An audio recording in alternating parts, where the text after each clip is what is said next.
Olá, louvado seja nosso Senhor Jesus Cristo, para sempre seja louvado, e nossa Mãe, Maria Santíssima.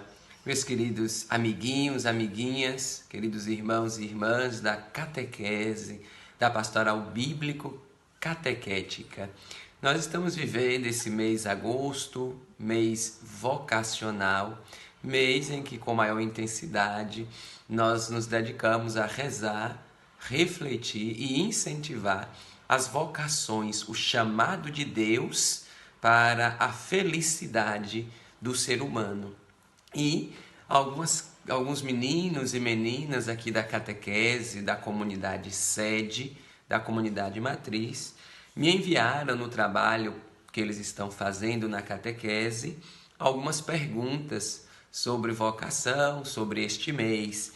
E eu vou tentar agora responder com eles estas perguntas. A primeira pergunta que me foi feita é: quantos anos se precisam para estudar para padre? Isso varia um pouco, mas a média é de 7 a 9 anos. Depende um pouco da dinâmica da diocese ou da congregação.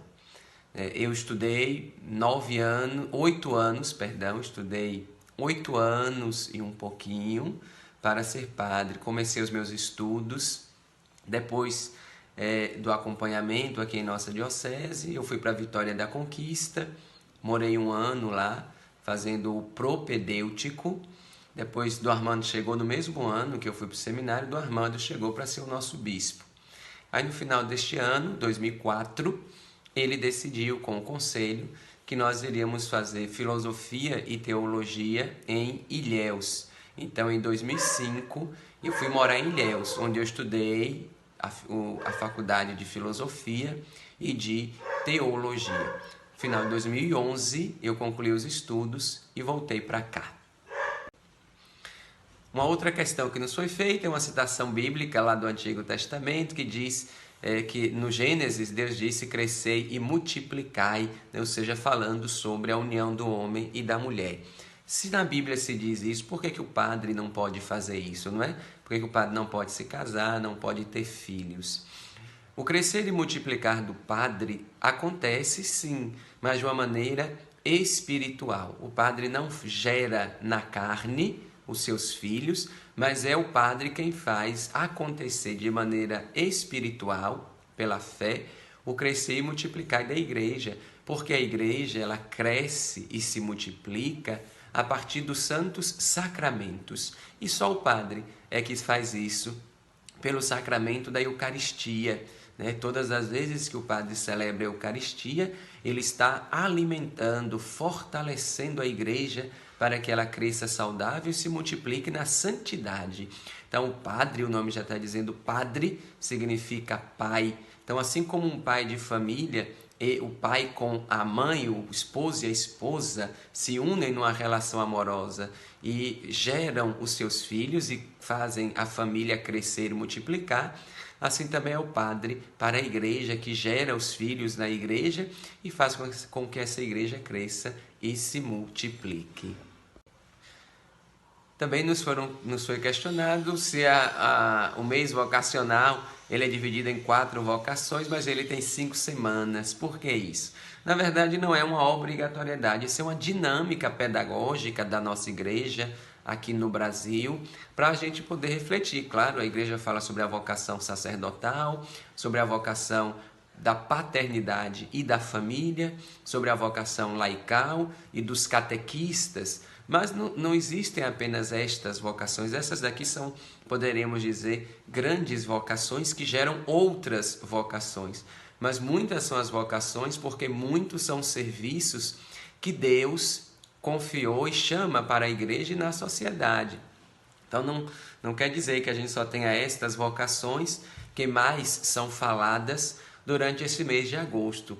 Depois o mês é só para incentivar. A gente deve falar das vocações, rezar e promover as vocações o ano todo, né? As famílias, os padres, Todo mundo devem ser promotores vocacionais. Vocação para dentro da igreja, vocação para fora da igreja. Lembrando que Deus nos chama a um serviço religioso, mas Ele também nos chama a um serviço social. Fazer o bem, a justiça, promover a paz, a honestidade, a verdade, é uma vocação também que Deus nos concede.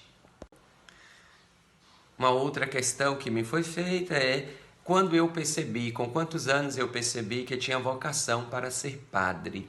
Desde criança, desde cedo, tanto que eu não tenho uma consciência muito formada de que período da minha vida eu tomei a decisão de responder sim ao chamado que amorosa e misericordiosamente Deus me fez. Então, desde criança eu fui coroinha, né? Eu já ajudava na capela da minha comunidade, na Rua do Areião, onde minha família vive. Depois passei a ajudar na Igreja Catedral como coroinha, acompanhando os padres e o nosso primeiro bispo falecido. Depois, quando Armando, fui para o seminário, tive o apoio e ajuda de muitas famílias e de muitos padres amigos até hoje. Então, desde criança, eu sempre quis ser padre, sempre senti esse desejo que Deus colocou em meu coração. Temos uma pergunta também, por que padre não pode se casar? Muita gente tem essa curiosidade. Não é que não pode se casar, isso é um costume, uma tradição da igreja já há muitos e muitos séculos.